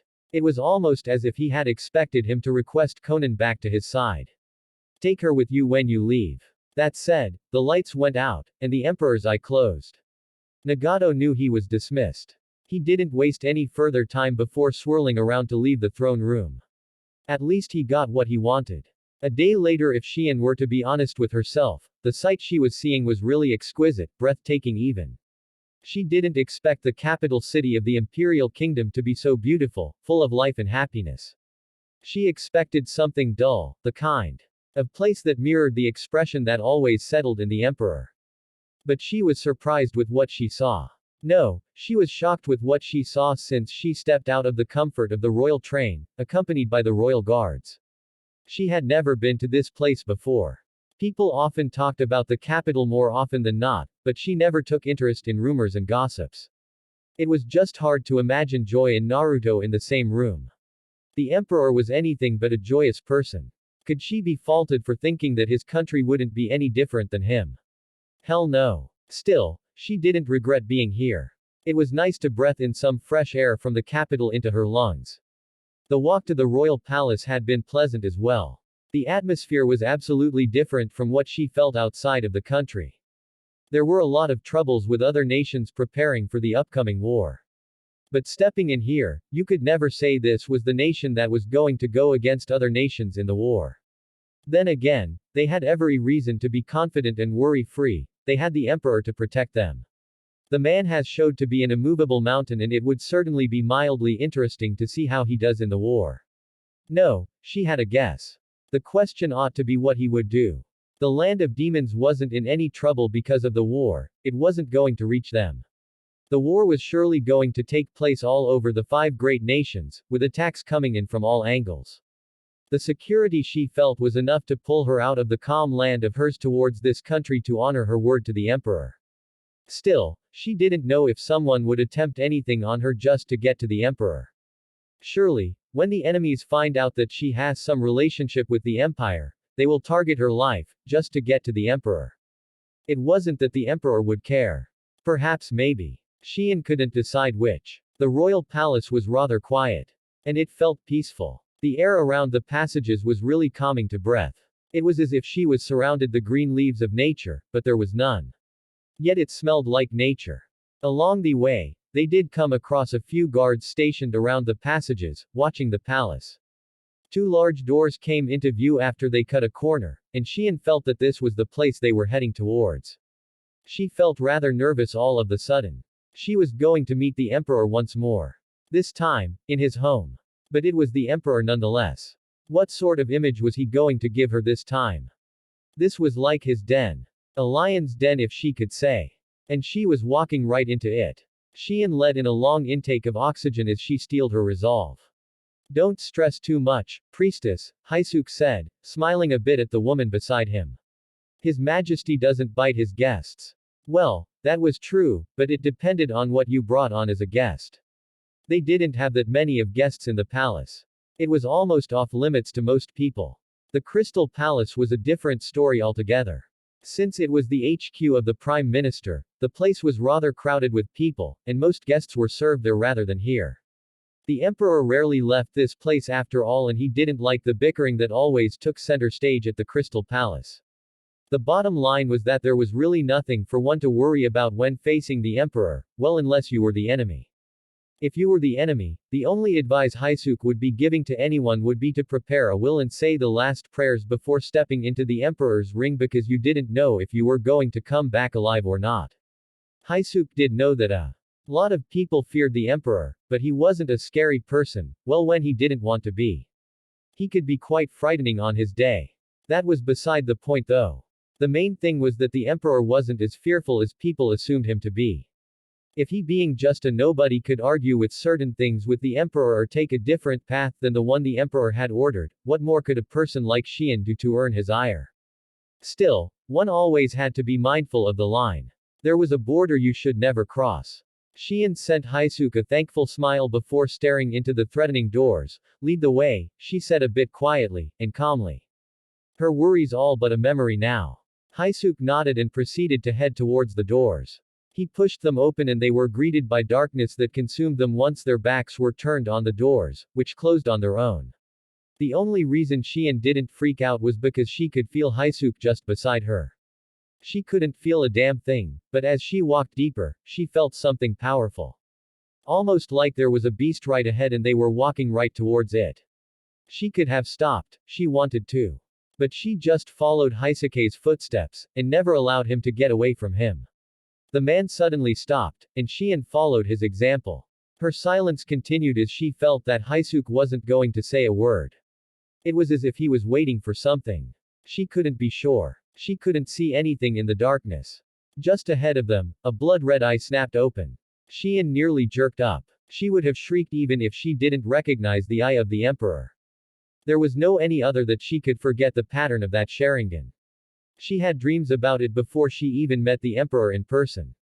The lights flickered into life, and Xian saw the emperor settled carefully on his throne. He didn't say anything, just stared into the empty space between them. Xian took the time to look around the throne room. It was fairly pleasant. Then again, she didn't know how a throne room was like, she hasn't met any kings after all. Your Majesty, we were able to reach Lady Xian safely and get her into the country without any troubles. Her guards are currently exploring the city, Haisuke said, in a kneeled position. Xian watched carefully as the visible eye of the emperor fell upon her. As he did, it felt like a sudden weight was placed on her shoulders and an invisible force had bound her. When the eye went to Haisuke, the weight was relieved, and she released a small breath. What are the children playing outside the walls? They are just scouts watching over our borders. Didn't attempt to do anything. Just watched. I presume their orders are to simply observe before anything is to be done. But that doesn't mean they won't try to land a huge blow should they see an opening, Haisuke responded with some seriousness in his tone. Their war was going to occur soon. While their forces have yet to leave the borders of the country, enemy forces were already scouting for any movements and were marching into battle stations. They were relaxed in the comfort of the emperor's power, but they knew that the day would come for them to make a move. Should we do something about them? No, the emperor said. Let the children play. They won't stay forever there. So until we can no longer bear with their noise, you will shut them up. Haisuke nodded. As long as they stay there, we can keep an eye on them, and perhaps get some intel from of them. It is not like they are going to get anything since we have heavily fortified the walls. The man paused for a moment. I will take my leave then, he added before disappearing from the room. Naruto's eyes fell onto Xian, yet no word left his mouth. The priestess steeled her resolve before speaking. What? No hello. The man was just looking at her. And even after she said those words, he didn't seem like he'd heard her, he just continued looking at her. The silence lasted for a few moments before he finally responded. This is my house. You found me here. Aren't you supposed to be the one to say so? Xian shrugged. Your subordinate already introduced me. Besides, I'm your guest. You're here for the duties I requested then. Naruto said, earning a nod from Xian. Excellent. Come closer to me. Xian gave the emperor a suspicious look as she hesitated on obliging. Finally relenting, the priestess walked over to the emperor. She climbed up to the little stairs, reaching up to the throne. Naruto was holding out his right hand, still sitting comfortably. Xian took the hand. She was rather surprised that he knew how to be gentle with a lady. Still, Xian gave the emperor a questioning look. This was an unusual situation. One she wasn't completely comfortable with. But she still tried looking calm. You're tense, the emperor observed. Do I bring out the tension in your body? Xian shook her head. This is just an unusual situation for me. So, preparations have been made. I will send you to the temple to give last touches. Once done, you will be returned here, the emperor said. Xian went quiet for a few moments as she tried to think of a better way to phrase her next words. I wish to see the young one first. I saw you holding a child. Shion gave the emperor credit for his lack of reaction at her statement. Not even his eyes moved, nor was there a slight twitch on his skin. He just continued staring at her as he had been. She assumed this to be a secret because the outside world didn't know and she had seen it in one of her visions. After you have completed your duties for the day, Naruto said. Shion felt something pulling her before she disappeared from the presence of the emperor. Naruto closed his eyes and darkness consumed the room once more. Later that day, "What do you want, Sasuke?" It was the kind of greeting the raven-head Uchiha received upon entering the dark throne room. He hadn't even blinked or had a second in the place, and the emperor was already asking him what he wanted. What was wrong with that man? Considering that their past relations had been tolerable, so much that he had been willing for work for the emperor, he expected a kind welcome. Then again, this was Naruto he was dealing with. Emotions were not his strong suits, and he rarely acted on them. The war may be hovering just above them, but Sasuke didn't see an enemy that needed to be extinguished when he saw the emperor. He saw a fellow Uchiha. There were just the two of them, Obito excluded. Their numbers didn't need to thin than they already are. If he became enemies with Naruto, then it would spell the end of his beloved clan. Sasuke didn't want that. He wanted for the Uchiha to reign supreme once more as it did in the days before. The war is just around the corner. We are going to be on opposite sides. Konoha will send shinobi after you when you're outside this city. Kakashi doesn't want to cause any problems to innocent people by taking part in anything that will see armies try to tear down the walls of this country, Sasuke said, getting right at it. He didn't want for the emperor's forces to come to Konoha for more destruction, not that he would allow for that to happen under his watch. Konoha had to be kept safe from everyone and everything that may try to threaten it. Ensuring things did not spiral out of control meant talking to the man who held the good cards in his hands. I have already dealt with Konoha. I don't plan to do anything. Unless you give me a reason, then it is safe, Naruto said. Sasuke narrowed his eyes slightly. There won't be any reason. I will make sure of it, he stated rather firmly. Naruto watched Sasuke for a few moments before speaking. So you wish to be Hokage, he stated. Fear not. I have no war with Konoha. Even though I know some of its strongest will face me in battle. I see no harm in dancing with the strongest. It will be fun, so I won't hold any grudges for trying to kill me. I will thank them if they do well to boil my blood. Sasuke just shook his head. Yup, this was just one stage for one man to enjoy himself. Ruling the entire world was really appealing, but he didn't care for that, his fun mattered. While at the same time, a service to the nations will be rendered. He agreed that a new order needed to be formed to create a new world that will no longer see shinobi making sacrifices like that his brother was forced to do. As my gift to a fellow Uchiha for when you become Hokage, I will tell you this. Konoha is going to be attacked the moment those elite shinobi leave the village to face me. By who? The shinobi who left Konoha. Their hatred goes deep. They still hate Konoha for the Third Shinobi World War, especially Minato's actions. My actions as well. We both were connected to Konoha. The village's refusal to fully take part in the war has also enraged them. So the raikage has nothing to do with it. I'd presumed he would do something, Sasuke said. It will be rather easy to force upon a new change in the elemental nations after the war. You already have Suna and Kiri, and after the war, I will come with Konoha. I can change this world. I will be looking forward to watch you attempt that, Naruto said before his eye closed. Sasuke didn't need to be told that he had been dismissed. 2 days later it has been quite some time since Yugito last stood before the emperor. So long. She hadn't been having any thought of facing him once again because of the current flow of wind. He was an enemy of Kumogakure as things stood and her appearance before him was supposed to be in battle. For this reason, she'd thought his presence would continue to be scarce before her. But here she was before him, looking deep into those hypnotic eyes full of power. He looked old from the last time she saw him. As far as she was concerned, she was older than the emperor, but looking at him, he seemed much older than her. His peers hadn't even grown this much. From what she knew, he had gone through a miraculous overnight growth.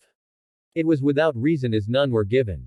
Obviously there was something behind it, but who was she to ask? Yugito folded her hands across her chest, looking carefully at the emperor. Her conversations with him often confused and conflicted her.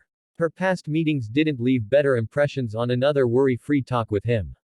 She has been forced to crush her maddening thoughts of him each time she spoke to him. What about the time she saw him not as the god people feared, but as a man, a human who was vulnerable and weakened? That was a memory Yugito would never forget. He'd allowed her to see him in such a state for a reason. Regardless of how much power he held, he was still human. Of course, the current flow of things didn't make her happy. Not the least. She didn't want to fight a war. But she had no choice but to engage. For the sake of her own village and her life. She would never even abandon Kumogakure regardless of anything the Yondaime Reikage does say to her. She has endured too much. She took too much crap when she was still a Jinchuriki to throw up the towel at this stage. She would die a Kumo Kunoichi. A proud Kunoichi. This is why she was going to fight this war. For her village. It didn't matter who was her opponent. As long as Kumogakure was threatened, she would fight. Yes, the Reikage would surely forced her to stir up untouched waters, but she would have to do so as a shinobi of Kumogakure. The man had been close to having her hanged when he suspected she was working with the emperor. She certainly didn't want to do anything to incur his wrath. Not when Samui had fallen on her knees to save her behind. The life that Samui had saved meant much to her. She wasn't going to do anything to throw it away. It may seem contradicting if she does enter into battle with the emperor, as fighting him in her current level was just a lost cause. She had no plans to fight him though.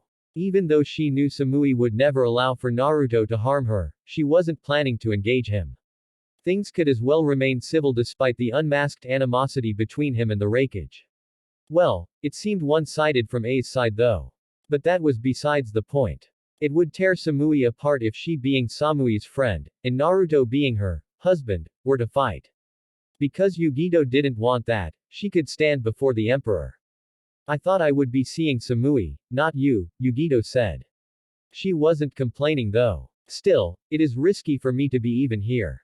Yunoa has been very cautious around me since Samui. Losing Samui to the emperor really hit the Reikage hard. It was not because of his fondness to the blonde-hair Kunoichi, but it was because he really hated Naruto. Just thinking that the black-haired emperor had dripped his fangs in one of his loyal subordinates had been disheartening. The man had been furious. If it wasn't for B, he would have had Samui executed for treason in his emotional collapse. Well, Naruto wouldn't have allowed for that to happen anyway. Hell would freeze before he allowed Samui to be harmed. I made the right preparations before summoning you, Naruto said. Do you think I'm that careless to pull you out without a plan, especially at a time like this? Yugito shrugged. I'm just saying. A has eyes everywhere in this stage. You never know when spies are watching your moves and plans. It is at this time that he has pulled his most trusted closer to him, and others under careful watch. How are the preparations going, by the way? I bet A has made some fancy weapons all in preparation for eradicating me, Naruto said. I'm not at liberty to discuss that with you, Emperor. I came here to see Samui, Yugito said, as respectfully as she could. Naruto became silent for a few seconds before he stood up from his throne. His footsteps were silent as he walked down before moving past Yugito. Follow me, he said, both hands folded behind him. Yugito silently followed the emperor where he led her. Later that day, it had been rather long since Yugao last remembered having dinner in the presence of Naruto. Though it had been a few days since she came here, she had never been invited to have dinner with the royal family, a mother, father and a precious daughter. The other wife had exiled herself, with good reasons of course. It didn't seem to bother the emperor that much though. She could guess that he had the war to occupy his thoughts. Fixing things with Mei could come after he has repelled the war. At least that is what Yugao thought. She didn't think for a second that the man didn't care about the troubling situation he found himself in.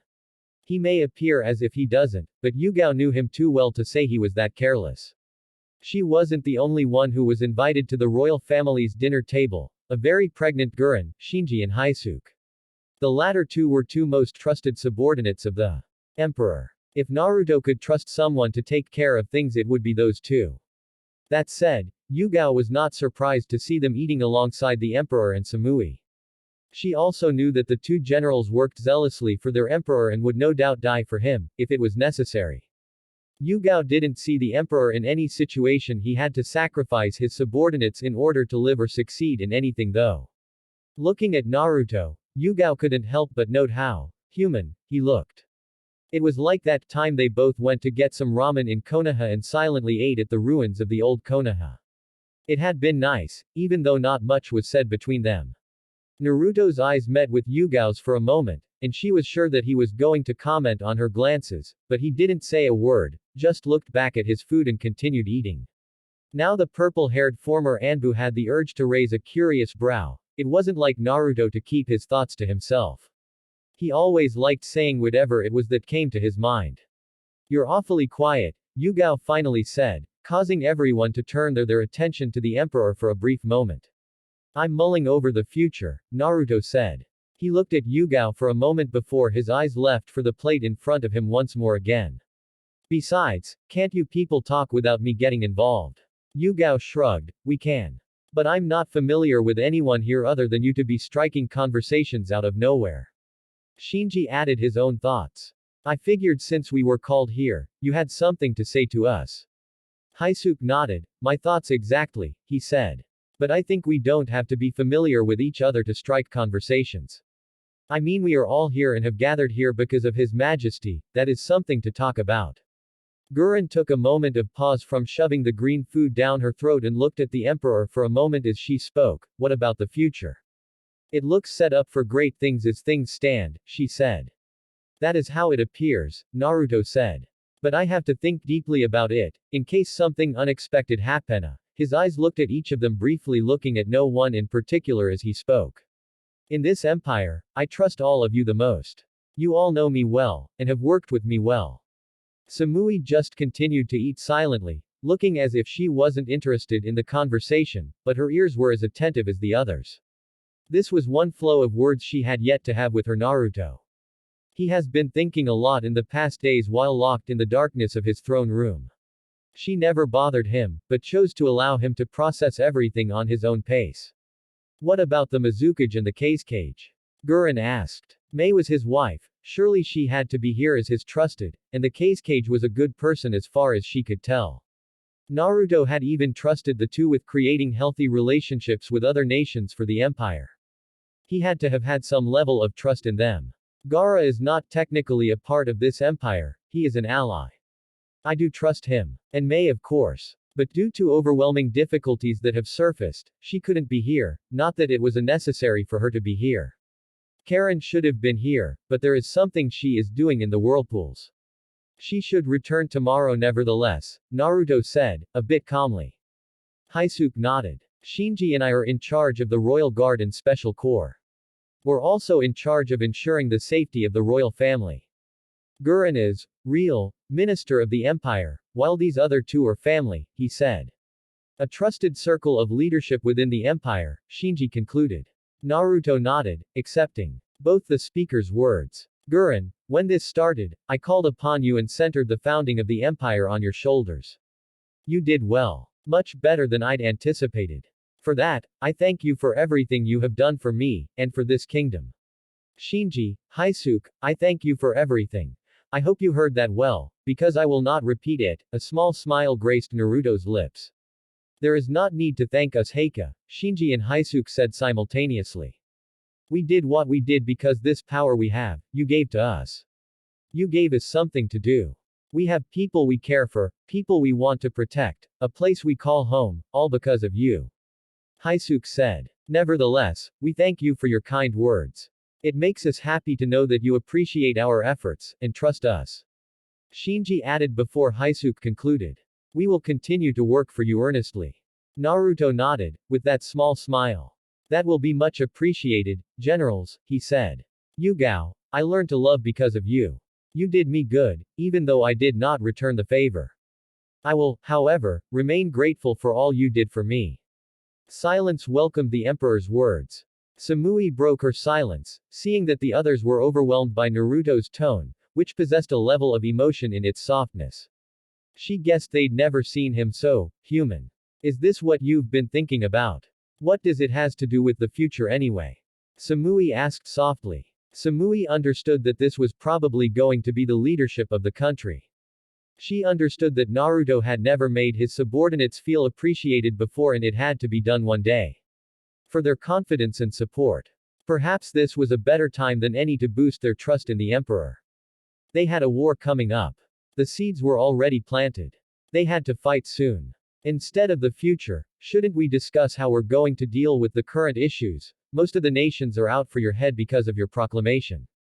You have also killed the daimyos, that should make them hate us more than they did, Yugao said. It wasn't that she didn't appreciate his efforts.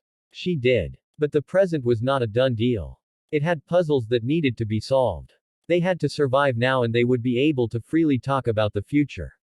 Yugao didn't doubt Naruto's power by any means, but she knew this world had many tricks that could pull down even the greatest shinobi to have ever lived.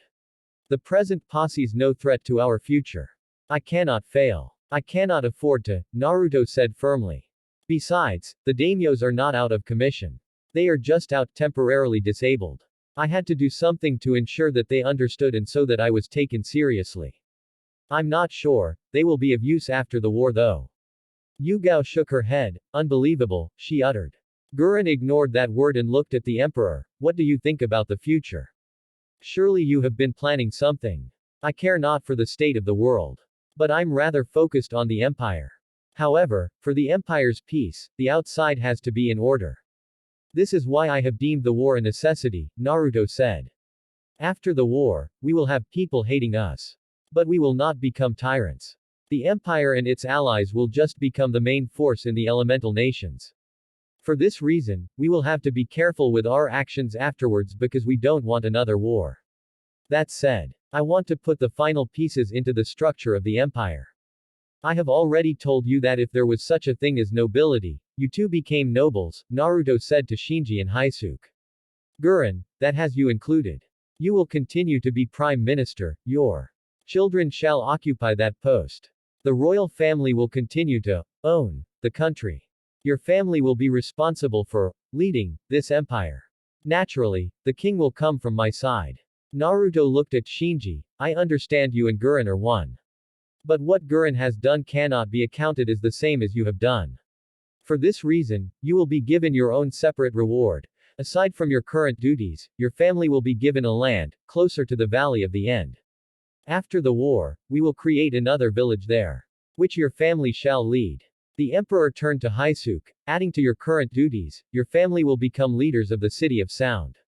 For now, while I'm still with you, you will only have responsibility to your current posts. However, when I'm no longer here, Samui will need your help. For she will become the empress. I wanted Mei to do it, but Kiri needs her.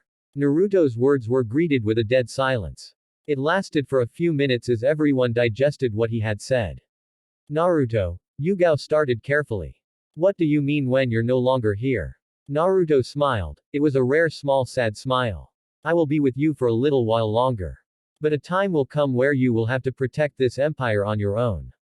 I have made all preparations to ensure that you can fulfill that duty.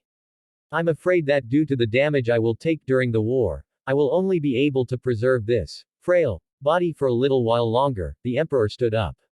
I don't know when. But I'm telling you this to be prepared for when the time comes. I want you to fight knowing that you have bigger things ahead of you. So, survive this war. Because until our children grow up, you will lead and protect it. That said, Naruto walked away from the table. Following morning, what are you doing here? It was Mei's response at seeing Naruto appear in her living room early in the morning before she could even get to work. His presence was unannounced, and she had to get to her office to begin another day as the Godime Mizukage. Their current troubled relationship shouldn't make it permissible for him to just appear before her as if everything was good. Not everything was well. He betrayed her trust and showed no remorse for it. All he cared for was his little family. She was just another part of the parcel that didn't need to be told of anything that he did hidden in his quarters. It was okay, he could do whatever he felt like he wanted to do. Mei wasn't going to force him to do anything he didn't want. But she wasn't going to force herself to be part of a situation that was only giving her problems. Honestly, she has experienced little to no joy in her relationship with the emperor. Everything has just been on the downhill since they officially made it to husband and wife. There were a few good moments when Naruto acted like a husband. But those moments were few, were becoming a distant thing in her mind. In fact, she could vaguely remember the last time she had a pleasant time with him. I understand that there is an unsolved issue between us, but that isn't the greeting I was hoping to receive from you, Naruto said, settling down on the couch. Just because you tried standing up for me at the Cage Summit doesn't mean that everything will be okay, Mei said, looking at Naruto without any emotion in her face. The emperor nodded, expression neutral, eyes showing some life as he stared into the Mizukages. I understand that. I wasn't hoping that things would change because of something so little. I did what I did to fulfill a responsibility of a man or a husband, if you like. Mei Terumi snorted, yeah, like you care about any of your responsibilities to your wife, she said bitterly. She didn't sit down, but rather chose to remain standing. I do take my responsibility with some level of seriousness, Mei, the emperor said with a firm nod. He looked serious about what he'd just said. But Mei wasn't just going to take his word for it. Really? Mei asked, a bit sarcastically, and with a furrowed brow. I have not noticed. Is it on me or on your other woman? Because I have not seen you being a responsible person. You simply delegate everything to those beneath you. I'm surprised you haven't even shifted your duties to me to one of your men. The Mizukage folded her hands across her chest, gave the emperor a hard stare. Not that it did anything to Naruto. I delegated work to them because I wanted them to prepare themselves and get used to the work for the time when I'm not there. I will not always be the emperor. This is why I had them deal with everything without interfering too much, Naruto said, trying to at least defend some of his choices in the past. What about me? Mei looked at the man expectantly, she even touched her chest with her right hand. Have I been that awfully dismissal in my treatment of you, Mei? Naruto asked, his tone laced with some minimal curiosity. His expression revealed nothing though. Yes, Mei said, and gave a firm nod to emphasize her point. What do you want, Naruto? I have a busy day ahead of me and I would rather not start it with a headache. Naruto motioned for Mei to sit down. But the woman didn't budge. Still, Naruto gave her his own firm stare, making her relent. She didn't sit with him though, she sat across him, facing him with an expressionless mask. I came to talk, the emperor said, his tone calm. About? Mei asked, playing the oblivious card. She knew it would only annoy him, but she was curious if he would hold back from dishing out one of his predictable response that didn't make one feel any better. The emperor had to chew his usual retort to such a response. The woman knew exactly what he wanted to talk about. If it wasn't because of the talk he had with Yugao, he would have said something unpleasant, which would only alienate him from her further. He didn't come here to screw things up. He came here to try to mend things, so that after the war, he could work on strengthening the empire so that it could survive without him. Our relationship. Mei leaned back to the couch, sipped in some air, before speaking, talk. I'm listening. I'm not the best at expressing my emotions. In fact, I'm pathetic at it. I guess I have become used to my previous lifestyle that it has become difficult for me to adapt to this change. I have always hated dealing with emotions. But this is no longer a situation where I can just ignore them. I have to deal with them, Naruto said. I'm surprised that you even have emotions. Mei said sarcastically. The air went cold for a second after those words. Don't push me, Mei. I understand you're angry, but that snappy attitude will not solve anything. I can indulge a few insults, or a beat up to release some pent-up stress, but when I'm trying to make amends, try to be pleasant because I have my own limits. Mei narrowed her eyes, are you saying that you understand the pain and embarrassment you've made me experience? Do you really understand any of it, Naruto? Naruto slowly shook his head. I never said I understood your pain. I said I understand that you're angry. Saying that I understand what you're going through would be a lie. I cannot understand. Perhaps I am incapable of understanding it. But I get the idea. And it's not pleasant. That I can say. Naruto paused for a moment, shredding a few thoughts running through his head. As I was saying, my handling of emotions has not been acceptable, especially when it comes to you. I have admitted this a couple of times. Yet it has not changed. Implementing the change for me is rather difficult. I cannot ask you to understand any of this. Over the past days, I've had loads of time to think and sort things out as well as plan for the future. Prior to that, I spoke to Yugao about this issue. And I admit fault and carelessness, neglect, as well as an abysmal treatment of you as my wife. I have never treated you as such. I never made the effort to comfort you. I expected you to dish out everything. Naruto displayed a small sad smile, and closed his eyes for a moment. May heard him, loud and clear, but she wasn't going to say anything. Not now at least. Her mind wasn't in the right place to say anything. She didn't trust herself to say anything good, or constructive. As opposed to say anything, she decided to just nod, and allow him to continue. The nod was to let him know she heard him. I was wrong and I'm sorry for putting you through such a position. I'm sorry for being a bad person. I'm sorry for neglecting to inform you about Itsuko. I thought I was doing best for her. Yet I was doing wrong towards you. I never for once considered it. Yes, I can be inconsiderate at times. The war will not last long. I want to bury everything that isn't fruitful along with it. After which, I wish to start a new cycle. I really wish for you to be part of it. You have to forgive me first for that to happen. I'm not telling you to forgive me. I'm asking you to consider it. Naruto gave May a sad smile once more. I do care for you. My actions may be contrary to that, but I really do. The emperor stood up. Until you decide, stay safe, May. Naruto's smile changed after a few moments and he spoke before disappearing out of the room. Back then, you said you wanted to be loved. I have not done that, but I wish to do it. If you take my word, I will do what I can to give you what I want. I'm not the best of people, but I will try. A few days later a panicked Karen burst through the doors of the throne room. Naruto. We have. The next words died in her throat when she comprehended the image of the emperor. He was on his throne, as usual, but he had a really frightening look on his face. The Rinnegan was activated, pulsing with overwhelming power, the truth-seeking balls were swirling dangerously around him, and something like black smoke was seeping out of him. When Karen's mind finally comprehended all of these, she was forced onto her knees, and found it difficult to breathe. The power leaking out of the emperor was suffocating her, and he didn't appear as if he'd noticed her presence. Karen wanted to say something, but when cracks began to spread around the hall, when the throne was crushed, her heart began to race. She understood. Naruto was pissed off by what had her caused her dread, and compelled her to run over here. He already knew. She couldn't fault him for being in such a state. It was unavoidable. What had caused her panic was frighteningly dangerous. Naruto suddenly rose up to his feet after his throne was crushed. He looked up and jumped up, bursting through the roof of the royal palace. No need for doors this time. The matter that was coming to him was bigger than a few walls. Karen breathed out and in. Any more of that and she would have died. Literally. Above the capital, Naruto's glorious form floated with a deathly aura oozing out of him. For what was possibly the first time Naruto cursed. Shit. He cursed his own arrogance and ignorance. Hundreds of energy beams were coming in from the north. They held enough power to turn his capital into smoke. The power he was seeing with his eyes was overwhelming. It held more power than a tailed beast. Bomb from the 10 tails.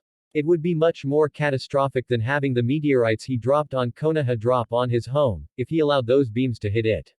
Meanwhile, fire. A roared before a large cannon was fired straight at the walls that stood before his men and marching towards the imperial capital. The weapon fired a large stream of natural energy towards the wall. The energy tore through the wall, breaking it. And a large hole was made. A grinned like a madman before shouting, "Charge!" As thousands of shinobi charged, released a full-blown laughter.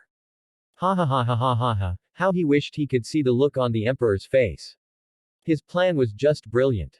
It was genius. One could only assume the Raikage has never heard that saying, be careful for what you wish for.